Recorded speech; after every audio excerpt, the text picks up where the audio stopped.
বনি ইসরাইলের সূরার নাম।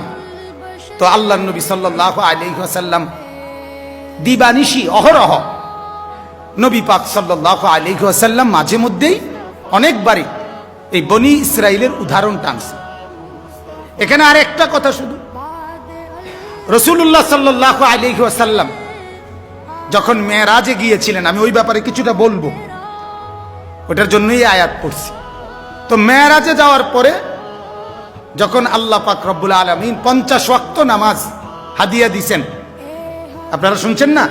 তো নবীজি সাল্লাল্লাহু আলাইহি সাল্লাম এই 50 ওয়াক্ত নামাজ নিয়ে যখন 7 আসমানের উপরে আরশ থেকে ফিরে আসতেছিলেন, এই প্রথম তখন 7ম আসমানে দেখা হয়েছিল ইব্রাহিম আলাইহিস সালামের সাথে।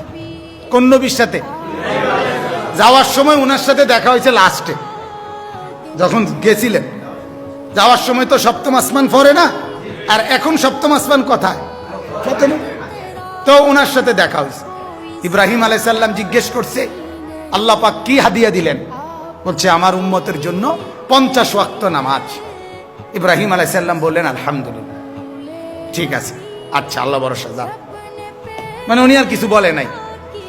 এই 6ষ্ঠ আসমানে, মানে এর পরের আসমান, এখানে এসে দেখা হয়েছে হযরত মূসা আলাইহিস সালাম, এই বনি ইসরাইলের নবী মূসা নবীর সাথে। মূসা আলাইহিস সালাম জিজ্ঞেস করলেন যে কি পাইলেন, হাদিয়া কি দিল? তো বললেন, আমার উম্মতের জন্য 50 ওয়াক্ত নামাজ, এটা নিয়ে যাচ্ছে। মূসা আলাইহিস সালাম তখন বলছে, খান, আরে রাখেন, আর এদিকে যাইয়েন না, 5ম আসমানের দিকে যাইয়েন না, নিচে নামবেন না, আবার রিটার্ন করেন। এই তখন উনি বলছে, ও নবী মুহাম্মদ, বনি ইসরাইলকে, আমার কওম বনি ইসরাইলকে আমি চালাইছি, ওরা আমারে জ্বালাইয়া একেবারে মানে কয়লা করে লাইছে। আমি জানি উম্মত সরানি বুঝানি কি কষ্টের কষ্ট। আপনার কাছে অনুরোধ, আপনি 50 ওয়াক্ত তাদেরকে দিয়া মানে ফাইতেন না, কুলাইতেন না, আপনি কমায় আনেন। তো আল্লাহর নবী সাল্লাল্লাহু আলাইহি ওয়াসাল্লাম গিয়া কমায় আনছেন। 9 বার ফেরত গেছেন। প্রতিবারে আল্লাহ তাআলা 5 ওয়াক্ত কমাইছেন। তাহলে কত হইল? 5 নং 45 ওয়াক্ত। 9 বারের পরেও তো আগে তো একবার গেছেই, কথা বুঝছেন? প্রথম একবার গেছিল না, এরপরে আরো গেছে কয়বার? কয়বার হইল? 10 বার। এজন্য এটা একটা কথা মনে রাখবেন, নবী সাল্লাল্লাহু আলাইহি ওয়াসাল্লামের ওই এক রাতেই মেরাজ হইছে 10 বার। আল্লাহর দিদার হইছে কয়বার? 10 বার। আরো একটা মজার কথা আছে, মূসা আলাইহিস সালাম প্রথমবার আল্লাহর দিদারের পরে, আল্লাহর কাছ থেকে আসার পরে এই প্রথমবার তো দেখছে একবার নবীজিকে, দেখেই তো জিগাইছে। তো মূসা নবীর একটা আফসোস ছিল, মূসা নবী কিন্তু আল্লাহকে দুনিয়ার থাকতে দেখতে চাইছিল, ছিল কিনা? হ্যাঁ, রব্বি আরিনি, কোরআনের আয়াত। আল্লাহ, আজ বহুদিন তোমার সাথে কথা বলি তুর পাহাড়ে।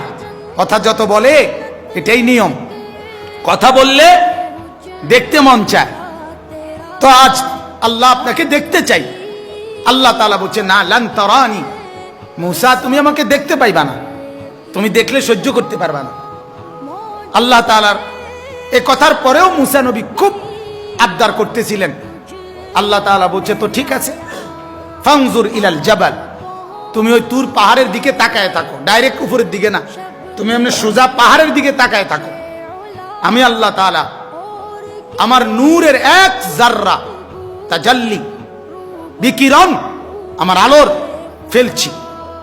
এক জাররা নূরের তাজাল্লিতে আল্লাহ তাআলা কোরআনুল কারীমের মধ্যে আছে যে যেই পাহাড়ের উপরে যখন আল্লাহ তাআলা তার নূরের এক জাররা, এক বিন্দু তাজাল্লি যখন ফেললেন, তখন জালাহু দাক্কান, পাহাড়টা একটা ঝাঁকি খেয়ে একেবারে মাটির সাথে মিশে গেছে। ওয়া খাররা মূসা সাইকান, এবং মূসা নবী দাঁড়ানো অবস্থা থেকে উল্টাইয়া পয়রা বেহুশ হয়ে গেছে।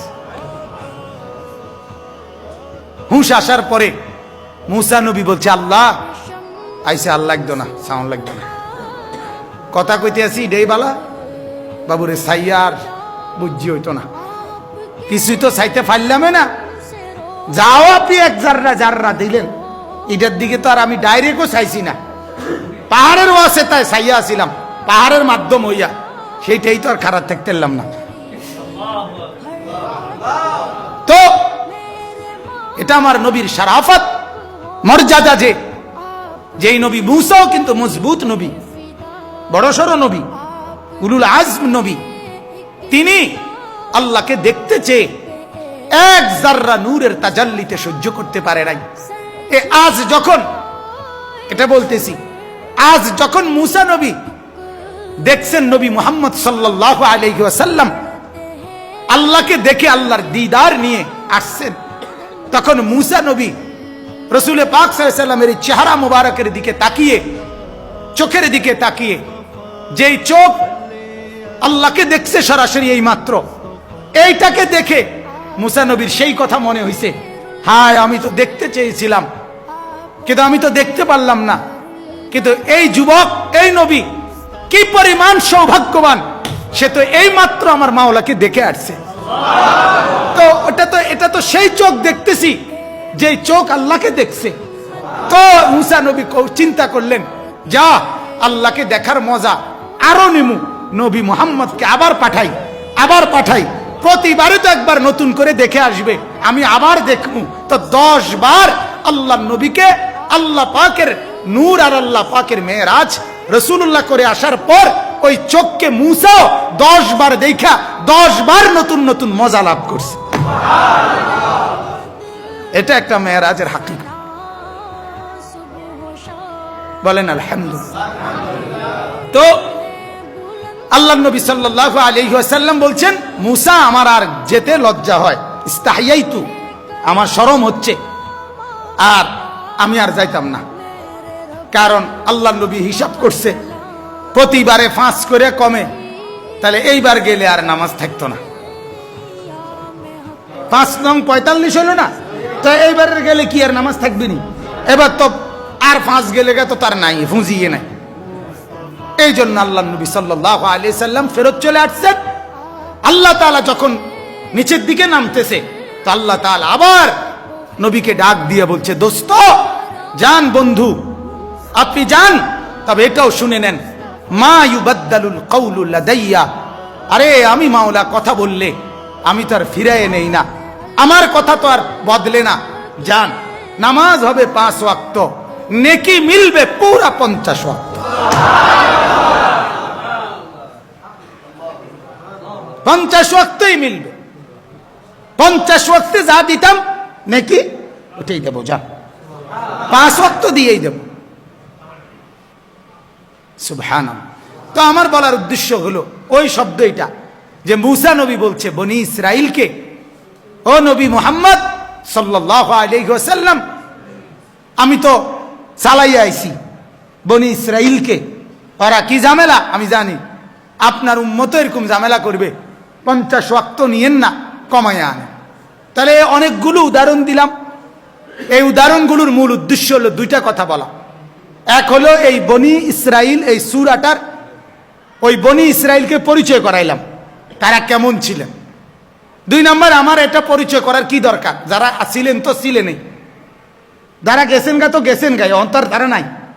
আমাদের বলার উদ্দেশ্য হলো এই কথাটা বলা, যে বনি ইসরাইলের মধ্যে ইবাদতের ক্ষেত্রে, আমল ক্ষেত্রে, আল্লাহর হুকুম, নবীর হুকুম পালন করার ক্ষেত্রে আনুগত্য ছিল কম, প্রশ্ন ছিল বেশি।